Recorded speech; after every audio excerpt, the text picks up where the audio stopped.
In 2021, the Prime Minister of India, Narendra Modi, announced that the 14th of August would be observed across the nation as Partition Horror's Remembrance Day.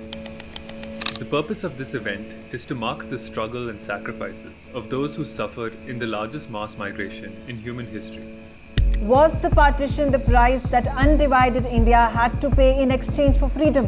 Instill the spirit of oneness and of one India. The pain of partition can never be forgotten.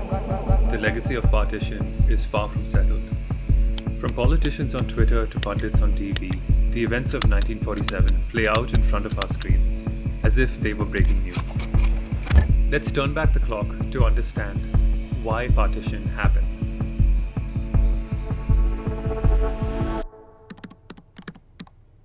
While tensions between cultures have always existed, the phenomenon known as communalism is believed to have its roots in the introduction of separate electorates in 1909 and 1919. Due to years of protests, the Morley-Minto reforms of 1909 gave British Indians some representation in the government that ruled them. However, to hold on to some measure of power, the British used their doctrine of divide and conquer to sow communal distrust. They claimed that they were protecting their interests by making it so that only Muslims could elect Muslim candidates. As communities began to define themselves based on religion, they began to segregate and grow hostile towards one another. Muslim activists such as Sayyid Ahmad Khan argued that unless Muslims had a voice in the government, they would be ignored and exploited by those in power. The British took advantage of these concerns and began to pit Hindus and Muslims against each other by promising rewards for the loyalty of the community, such as the partition of Bengal. Many Muslim nationalists, like Babruddin Tyabji, saw through these ploys and promoted the idea of a pan-national movement. These activists joined the Indian National Congress, and as it grew larger, it became the face of the independence movement. The Nawab of Dhaka and Nawab Mushin-ul-Mulk saw this as a threat, believing that the Muslims of India would trade British rule for Hindu rule, and thus in 1907 they formed the Muslim League as a rival party, claiming to be the true voice of Indian Muslims. One attempt to bridge the growing divide between Hindus and Muslims came from the nationalist faction of the Muslim League, which worked with the Indian National Congress on many political issues. Some radicals, such as Maulana Abul Kalam Azad, opposed the Muslim League altogether. However, the notion that only Muslims could be trusted to govern Muslims remained strong. This was solidified in 1916 with the Lucknow Pact, when the Congress and the League demanded reforms for the Raj, including the further separation of electorates and division of communities. Communalism seemed to die down as the country rallied together after the First World War and against the Rowlatt Act, with cries of Hindu Muslim ki jai. For a time, it seemed that multiple religious identities could still share a single national identity. This ended with the withdrawal of the non-cooperation movement in 1922. As the Khilafat movement dissolved 2 years later, people felt disillusioned and frustrated, and in this space, fear-mongering began. Communal riots began to break out, sometimes stoked by both Hindu and Muslim leaders. In the Muslim League, Muhammad Ali Jinnah outlined the 14 points of interest for Muslims, but emphasized unity with Indians. Though communalism was becoming more widespread and acceptable, during the 1930s, it remained isolated in the tightly packed cities. The civil disobedience movements during this period pushed these conflicts into the background, as it seemed that the nation was once again united and successfully fighting off colonial oppression. Then, in 1937, everything changed. The first provincial elections in India only allowed 10% of the population to vote. The Congress did exceedingly well and formed the government in 7 out of the 11 provinces. However, they fared poorly in the constituencies reserved for Muslims. This did not translate successfully for the Muslim League, who won only 4% of the vote. The man who had been the ambassador of Hindu-Muslim unity shifted his rhetoric to stoking fears. He rallied his voter base against the threat that British imperialism would give way to a Hindu Raj. League meetings were held in mosques after Friday prayers, and religion had become a battleground.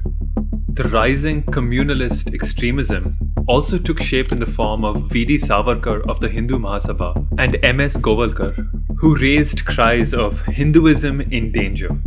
In the matter of less than a decade, any semblance of unity had been shattered, and the spectre of mass violence hung over every city. The idea of Pakistan was proposed as a solution to these growing conflicts.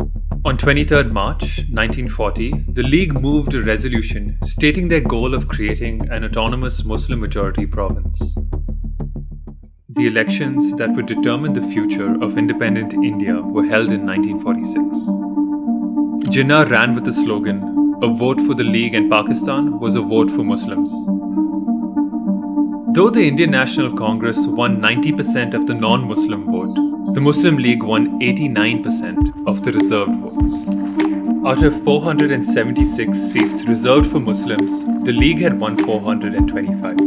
Jinnah could now call himself the sole spokesman for Indian Muslims and claimed that their interests were fundamentally and irreconcilably different from those of the Congress. Jinnah's demands for an independent homeland for the Muslims were louder than ever. Hindu extremists lashed out against this with extreme violence. The communal bloodbath reached its boiling point with the Calcutta riots of 1946, which left 5,000 people dead. Even this shocking number was only a portent for things to come. As the violence began to erupt across the nation, the image of the British Empire also came under fire. From the common citizenry to the army and bureaucracy, many began to feel that the freedom fighters were not just morally right to demand sovereignty, but more capable of wielding it than the British. The non-violent democratic means with which the Congress was uniting the nation became even more impressive under this light. But why did the British give up in 1947 after centuries of military oppression? The Indian independence movement had been at work for decades. The West had begun to listen to these voices slowly, but the Second World War had swept away the luster of empires. The British public had become more sensitive to the violence being inflicted in their colonies after the sacrifices and horrors of the war against Nazi Germany. Most of all, however, was the economic impact of the Second World War on Britain. The Blitz had devastated its cities and economy, and to pay for the war, the British had borrowed £1.3 billion from India. Unlike the conservative Churchill, the new Prime Minister, Clement Attlee, saw the empire as more trouble than it was worth, and the handover was initiated. The Cabinet Mission Plan was put forward in 1946. The British felt that a united India that could defend itself would be a more useful ally than a failed state. The mission's proposal of a cluster of states united by a common center of defense was an attempt at forging such a nation. However, differences among the Congress and the League on how to structure these groupings led the League to withdraw from the plan. The Congress decided to forge on ahead anyway and formed an interim government with Jawaharlal Nehru as the head of state. The Muslim League's worst fears of being alienated had just been realized. This led to the League to call for Direct Action Day on 16th August 1946, where people were asked to make their demand for Pakistan known through physical demonstrations. The carnage that ensued resulted in Viceroy Wavell inviting the League into the interim government, even though they had previously walked away. The League stalled proceedings in the interim government until the matter of the Muslim provinces had been settled to their liking. And in February 1947, angered members of Congress wrote to the Viceroy to force the League members to resign. The last hope for reconciliation between the two parties was gone. Clement Attlee issued a statement on 20th February 1947 that the British would withdraw from India in 1 year, on 30th June 1948. He appointed a new viceroy to oversee this handover with the hope that this shocking deadline would force Indian political parties into cooperation. It was implied that if the Constituent Assembly failed at compromise, partition would follow. For those who sought partition, this was an opportunity rather than a threat. All Jinnah had to do was wait, and the British would make Pakistan for him. When the League won 90% of the Muslim vote in 1946, the Congress saw that it could not claim to represent them, and thus many of its members wanted to take the demands of the League seriously. Furthermore, some Congress leaders felt that an immediate transfer of power would prevent communal disturbances. As abhorrent as partition seemed, the bodies piling up in the street were an even worse sight. Sardar Patel stated in a Congress meeting in June 1947 that Pakistan was already functioning in Punjab, Bengal, and in the interim government, and partition would only be making things official.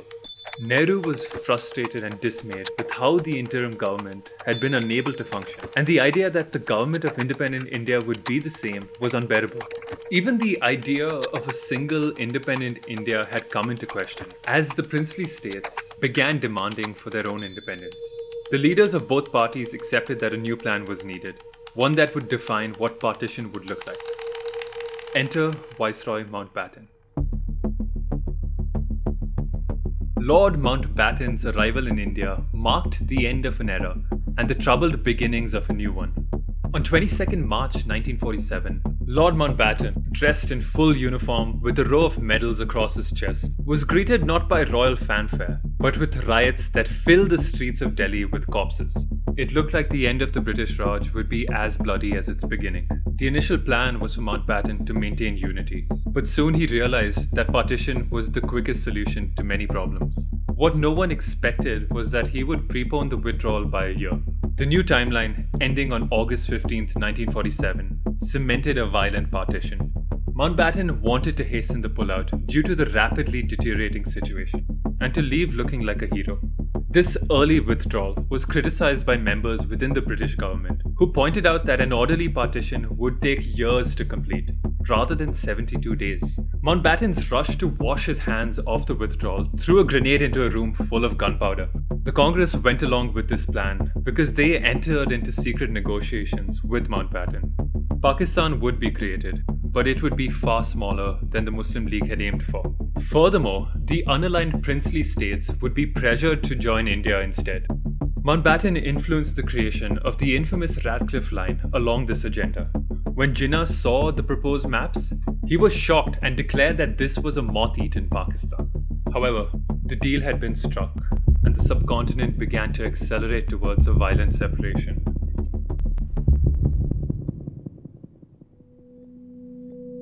The stories of what happened during partition would require its own video. Millions of lives were affected, and the death and loss experienced over those traumatic months echo into the lives of everyone today. Most of all, this tragedy is inseparable from the joyous achievement of independence. We hope that the next time someone speaks of the tragedy of partition, you, the viewer, can better understand the complex chain of events that led to it. Perhaps, if we truly learn from our history, we can see these patterns as they repeat themselves.